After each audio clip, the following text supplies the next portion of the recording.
All right, hello everyone. Welcome back to my podcast. Today I've got Reformed Professor on here. So, hey man, will you tell us a little bit about yourself? Yeah, for sure. My real name is John. I do teach Spanish at the University of Memphis, so that's where the professor name comes from. Mm. I attend a nice little Reformed Presbyterian church in Mississippi, and in my free time, I just love reading theology, working out, and I'm a huge coffee addict. So, yep, and I've been in the Reformed faith for a little bit now, so it's an honor to be here. I feel that coffee part. I've been trying to I drink as much as I can. Honestly, it helps me wake up before work and all that. But yeah, so I know you've made a couple posts before about how you come from a dispensationalist fundamentalist background. Could you walk me through a little bit about that and then your journey into Reformed theology? Yeah, for sure. Started off independent fundamentalist Baptist and very dispensational. And so, there were a lot of things that were prohibited. Like, we couldn't watch Spider-Man, couldn't listen to certain songs. And Wait, why not Spider-Man? because when he does this, it's like the devil's Oh, horn. okay, it's Yeah, Devil's Horns. All right, yeah, yeah, makes sense. yeah. That's Yeah, and then dispensationalism as well. So, always these rapture predictions and Mm, keep an eye on Israel and everything. So, I pretty much grew up in that, and we'd hear about the rapture and everything. And I remember 2010, my stepdad, who he's he's Seventh Day Adventist, but still holds a lot of dispensational beliefs, mm, comes home, and I'm 10 years old at this point, and says, the moon's going to turn blood red. It's the beginning of the end of time. The end is coming, the apocalypse, and that terrified me. mm, But I grew up in that, and um, the early 2020s, I came across Redeemed Zoomer and other channels, and mm, I would watch videos about church history, and that kind of challenged certain things that I had believed. So, I learned that people believed that communion was not just a symbol, that baptism wasn't just a symbol, that the rapture is a relatively new invention in church history, and really that the fundamentalism is just one big joke. Although, to be fair, I did renounce that way before that because, it's just not sustainable. All the legalism, all the adding requirements to salvation. mm. And so, I would watch these videos and I started exploring deeper theology and church history. And afterwards, I started kind of discerning which tradition I wanted to be part of. I considered Lutheranism for the longest time, but ultimately landed with Reformed Presbyterian, just because, I love the intellectualism and the focus on covenant and God's sovereignty, and that and that's like the ultimate anti-dispensationalist thing. So yeah, I began to explore more and really figure things out. Um, yeah, it was just one big journey of realizing some things that I'd been taught weren't true. And so, getting into the Reformed faith was a very interesting journey, to say the least. Did you ever consider Catholicism and Orthodoxy like we see a lot of these kids online doing? I did not, Really? because when I was growing up, Orthodoxy I didn't know anything about, Mm, and Catholicism, well, my family's Mexican, and so they started off Catholic, and mm, then they converted to Baptist. mm, And so, I was always taught the Catholic, that Catholic was this big boogeyman, their works-based salvation, they worship Mary, mm, etc. Now, and I held that tone.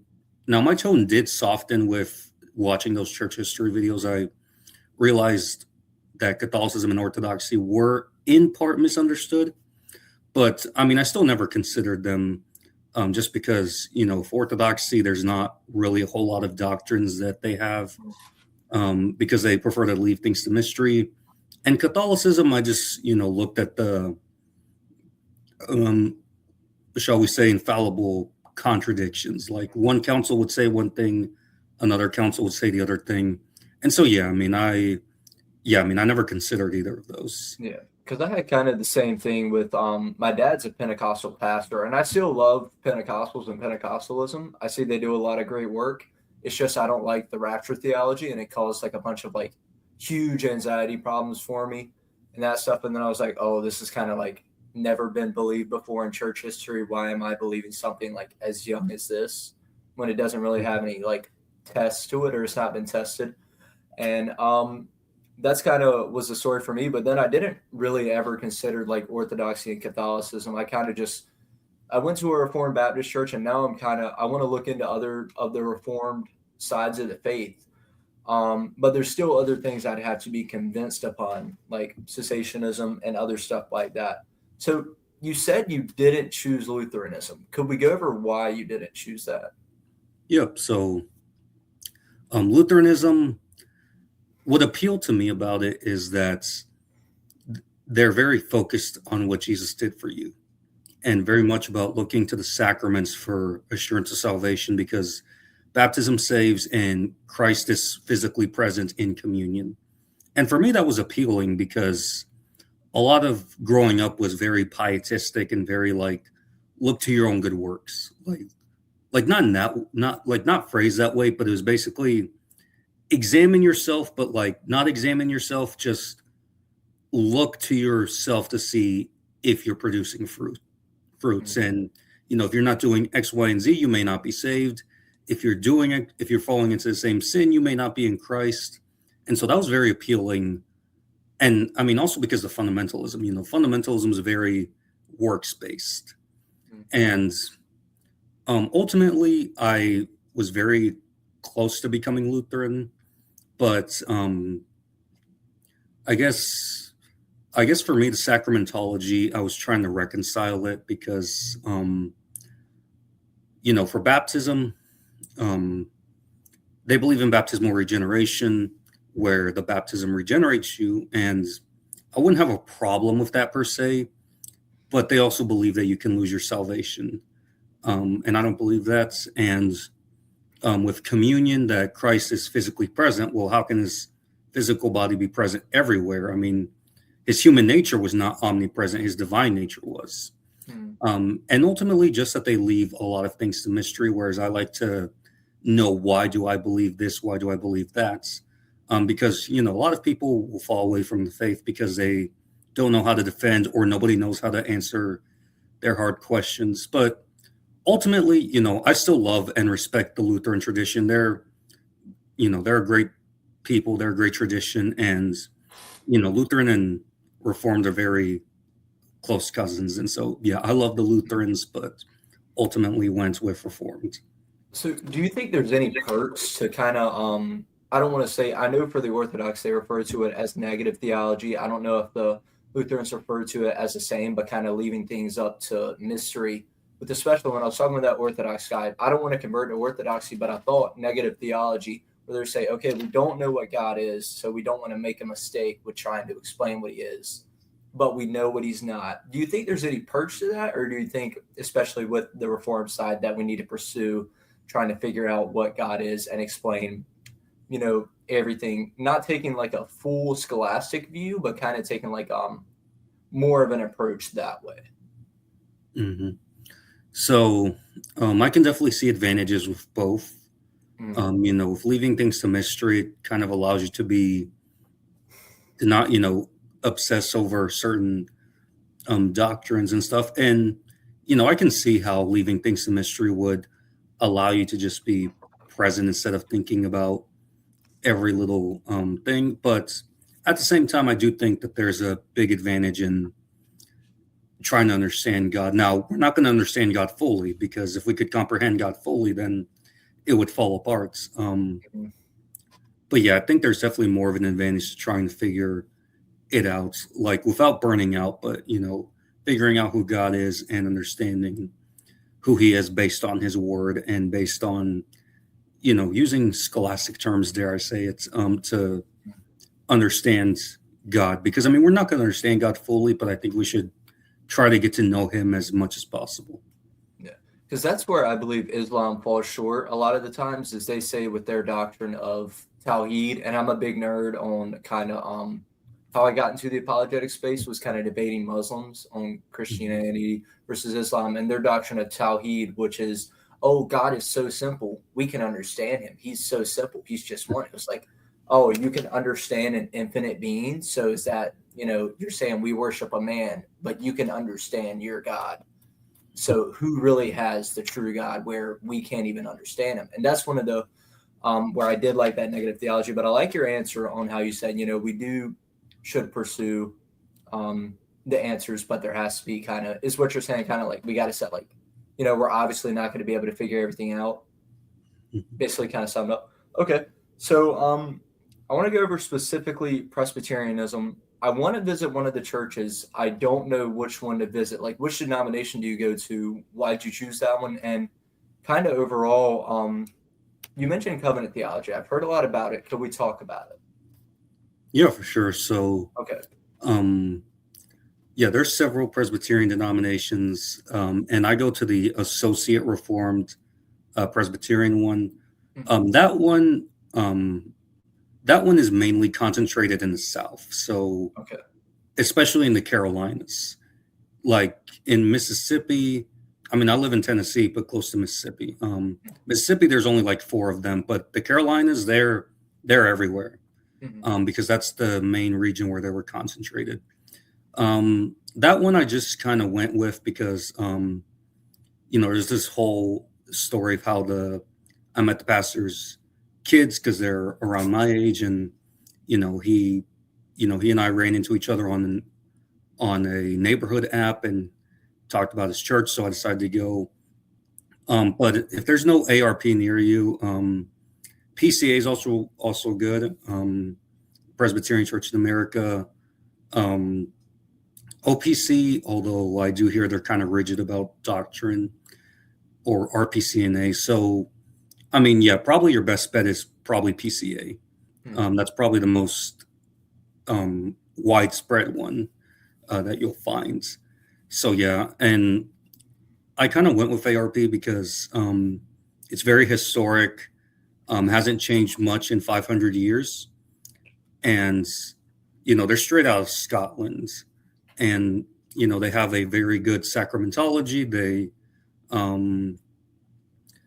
They follow the regulative principle of worship, where they worship based on how God has prescribed.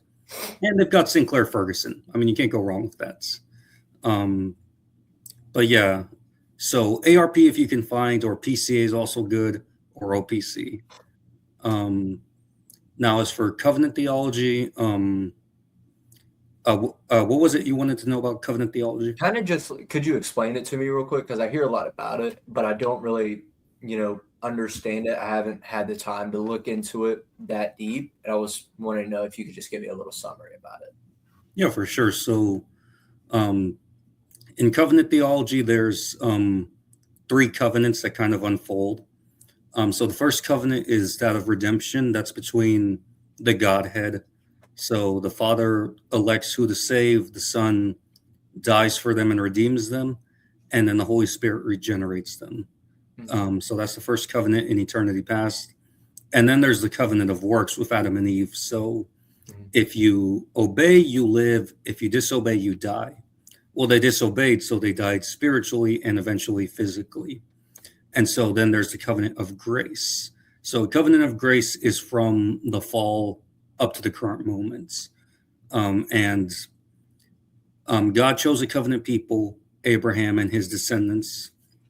And so he makes covenants or promises with different individuals. So with Adam, he promises redemption. With Noah, he gives common grace, which is that, he sustains us and shows grace to good and to both the righteous and unrighteous alike. And then he chooses Abraham. And then with Moses, he gives the law. And then with David, he promises one of your descendants will sit on the throne forever. And then those promises are fulfilled with the coming of Christ. And so when Christ arises and the gospel expands, God's covenant people goes from being just the Israelites to now it's the body of all who believe. So, we say the church is the new Israel, which gets us a lot of hatred. But I mean, it's true. And so, yeah, that's what covenant theology is. God has a covenant people, he redeems them, and it started with the Israelites, and now it's the church. It's the entire body of those who believe. Okay. So how did the church become the new Israel? Growing up in uh, Pentecostal background, I've always heard the Jews are God's chosen people. You know, God's promises never end, and so that's kind of I don't want to say that yet because I haven't been convinced on either positions yet. So I'd like to go a little deeper into why the church is the new Israel, if we could, real quick. Yeah, for sure. So Okay. it's not that the church has replaced Israel. You know, you often hear replacement theology, but nobody believes that. Rather, as the gospel expands, that is the church expanding. So when God chose Abraham, that was the beginning of his covenant people. And so through the Old Testament, it was Israel. But, you know, there are also some instances where, like Ruth or certain Egyptians or Rahab or foreigners were allowed in if they committed to follow God. And so in the New Testament, Peter and the apostles are preaching the gospel. And at first, Peter thinks that it's only for the Jewish people. But then God shows him that it's for the Gentiles as well. And so Paul becomes the apostle to the Gentiles. And so God expands the covenant community. So the covenant community expands to include Gentiles, to include those who were not previously in the covenant. You know, Jesus told his disciples, I have sheep of my flock who are not of my flock. Like, you know, people who were not my chosen will now be my chosen. And so with the expansion of the gospel, the church is engrafted in. If you read Romans 11, Paul talks about how we are engrafted in to the tree. So if you engraft branches into a tree, you don't have two trees. You have one tree with branches on it. So the unbelieving Jewish people, they were cut off from Israel. And so the Gentiles are now engrafted in. And the book of Galatians tells us that we are Abraham's descendants by faith. So we are his descendants by faith.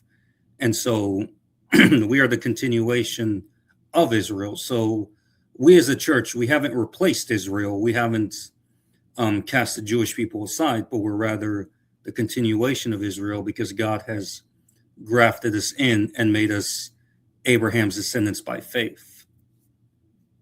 Okay. All right. I like that a lot. That was a really good explanation. So here's one thing I wanted to ask. You mentioned you go to a ARP Presbyterian church, correct? Mm-hmm. Okay. So now I've heard a lot about Redeemed Zoomer and all these guys saying, oh, schism is evil. You're going to, you know, all these things. So do you hold those same views? Because I see a lot of the Presbyterian people online in kind of Redeemed Zoomer's camp are holding those same views as him. So should I believe that schism is this bad of a sin, essentially? Mm-hmm. Okay. Yeah, so that's kind of something that I've looked a lot into. Okay. And, you know, I've heard the arguments for it. I've heard the arguments from both sides. And I understand what Zoomer is getting at, but, you know, there's a few things to consider.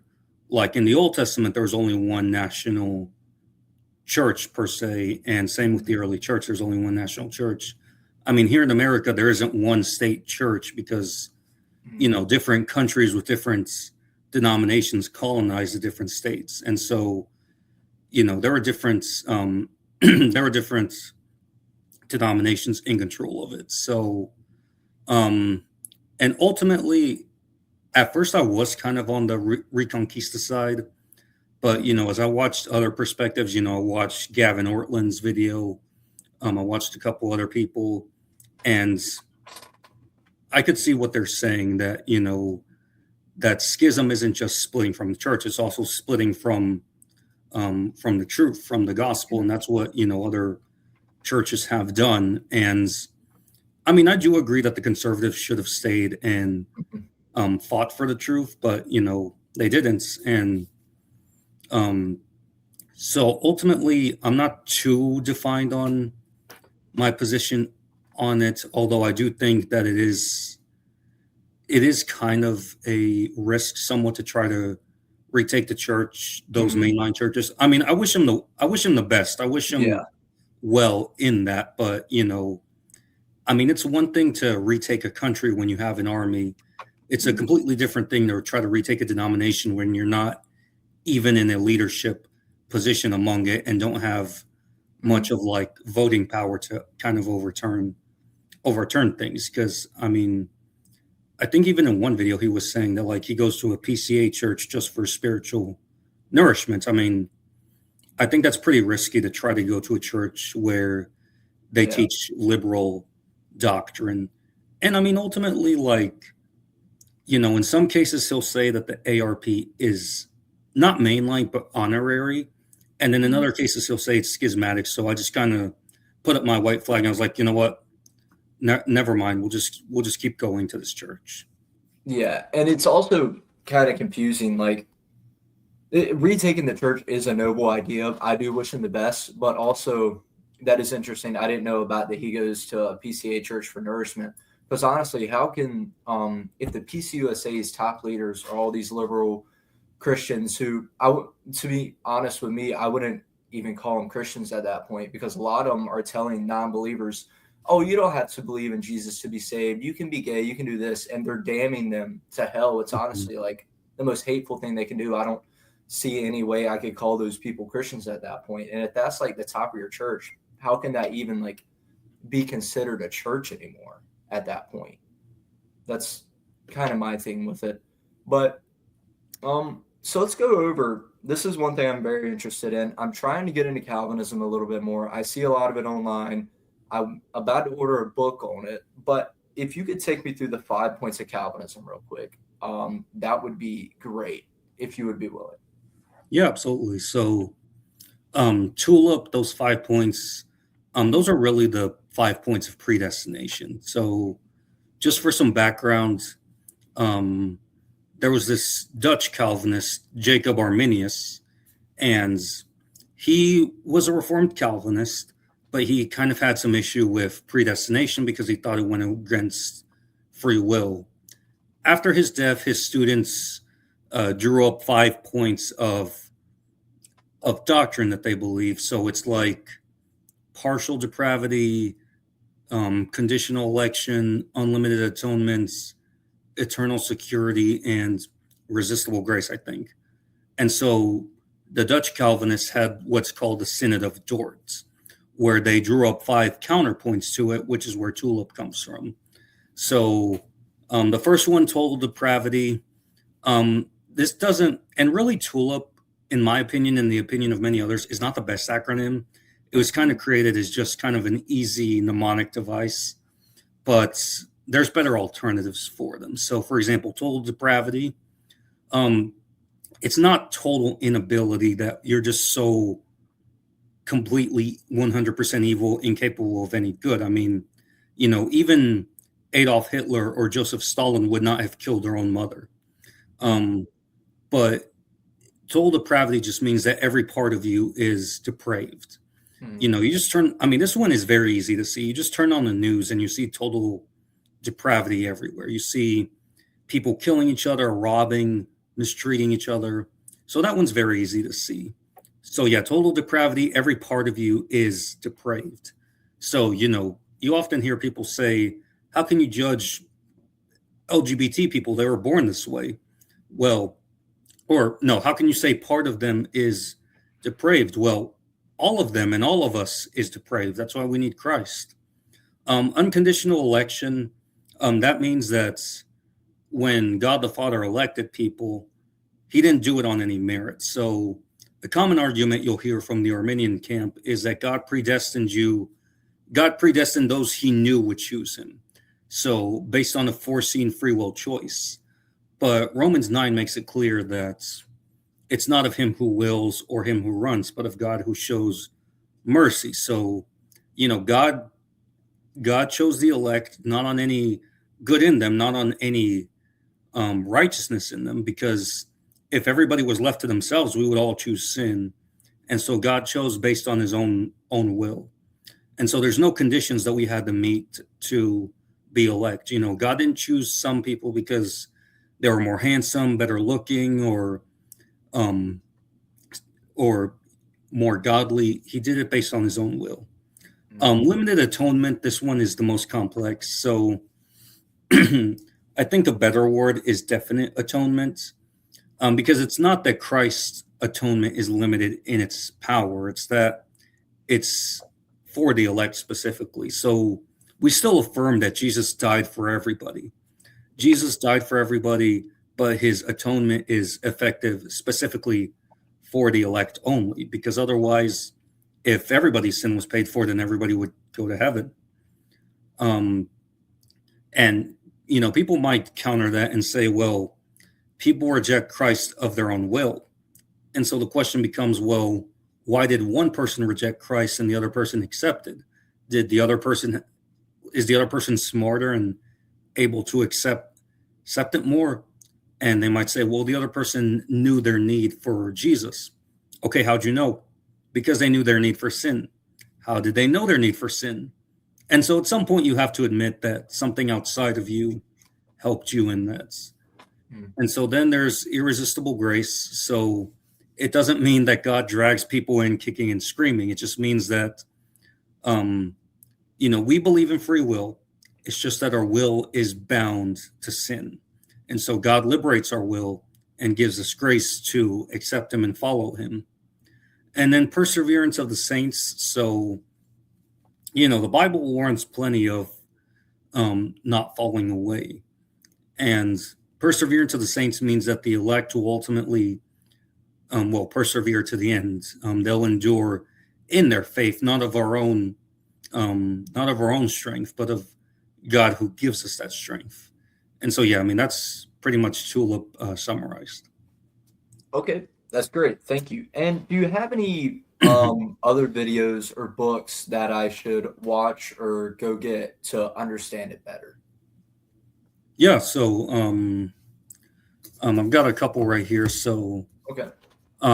Calvin's Institutes, if you can get a copy of that, that's great. And does that just go over all of kind of the points of Calvinism, or does it kind of go over the whole Bible and that stuff? No. Well, Institutes kind of follows the structure of the Apostles' Creed. So Okay. he talks about the Trinity and then the church. Mm-hmm. Institutes is just a book I'd recommend for Christians. Yeah, every Christian. Okay. But specifically for Reformed theology, I would say What is Reformed Theology by R.C. Sproul. That one's really good. Recovering the Reformed Confession by R. Scott Clark. That one's really good. Anything by R.C. Sproul or R. Scott Clark or Kevin DeYoung, I would say, is good. And ultimately, I would also say read the Reformed Confessions and Catechisms. So like Westminster Confession and the Catechisms, the Heidelberg Catechism, Belgian Confession. I know there's these books that you can get, like there's one called We Believe from Ligonier Ministries. That one has all the Reformed confessions on it. So that one will really answer a lot of questions about what Reformed people believe.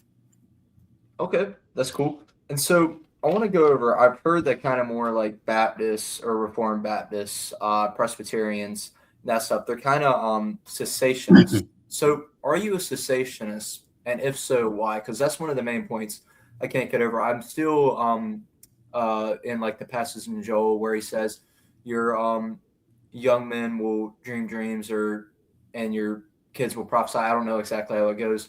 And I've seen like firsthand these miracles happen.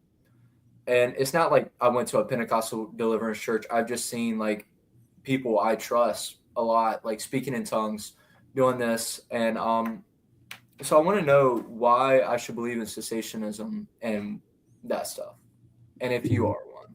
Yep. So I am cessationist. Okay.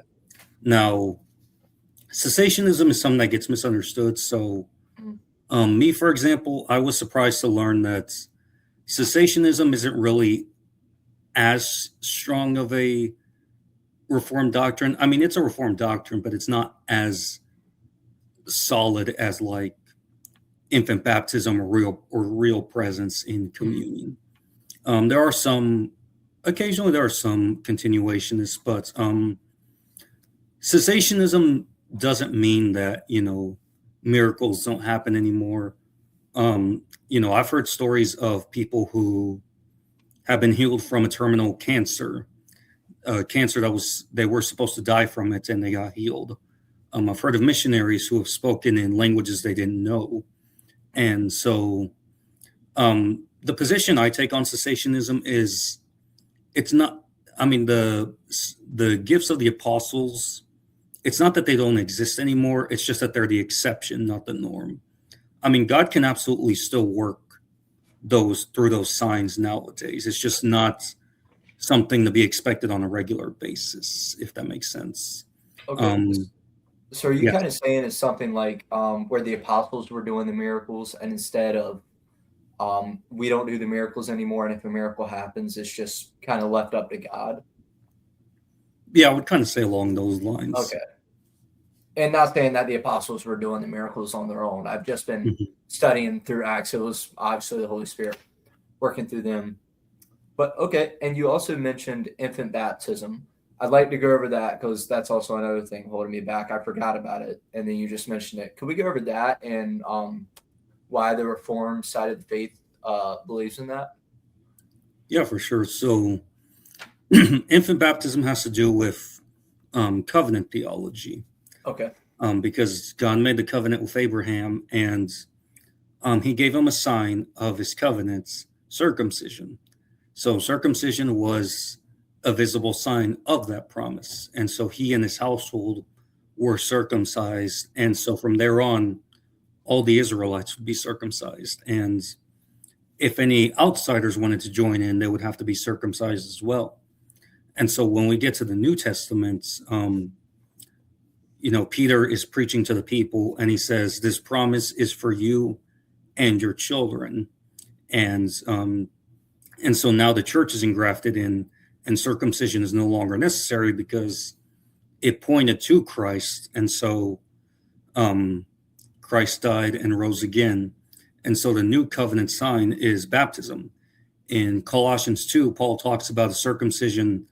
He talks about baptism as a circumcision not made with hands. And so, baptism is the new circumcision. And so we believe that, just as the children were included in the old covenant, they're included in the new covenant, because it's true that we don't see any explicit examples of infant baptisms. I mean, the households might imply it, but we don't see anywhere where it says the children are no longer members of the covenant. They're out of the covenant now. Because people will try to argue that, baptism, they repented and they believed. Well, same in the Old Testament. Anytime somebody wanted to join the covenant community, they had to repent and commit to God in order to get circumcision and join the covenant community. And so, the book of Acts is a missionary book. It's the first generation of New Testament Christians. And so, of course, the baptisms are all going to be upon a profession of faith. But the children, we understand, are still part of that covenant. Because when Peter says, this is for you and your children, he's talking to a largely Jewish audience. A Jewish audience would have understood that as, okay, this is for us and our children. So our children are part of this covenant. He doesn't say, well, it's for you only if you believe, and your children have to make that profession. Mm-hmm. And so that's why we baptize infants. Now, we don't believe that the baptism saves them right then and there. We believe it comes into effect when the child has faith. And the child can have faith at any point. We believe that regeneration comes before faith. So God could regenerate the child at 5 years old, at 20, at 80 years old. And that's when the baptism would become effective. In Reformed theology, the emphasis on the sacraments is on God's working through the sacraments rather than the sacraments having any power in themselves. And so, yeah, that's why we baptize infants, because it's the new sign of the covenant, and there's nowhere where the children are now outside of the covenants. And one more passage that I'll bring up is 1 Corinthians 7:14. There, Paul says the children of believers are holy. They're holy and they're set apart. So these covenant children aren't outsiders. They're part of the covenants. And so they're given the covenant sign. And if they leave the covenant, well, then we'll see them out. But, we ought not to treat them like they're strangers to it. Mm-hmm. Okay. And one thing that I kind of came out of, I do hold to a real presence view in communion now. And I want to go over that. Why should someone watching this video hold to a real presence view and instead of holding to a memorialist view just to end out the video? Yep. So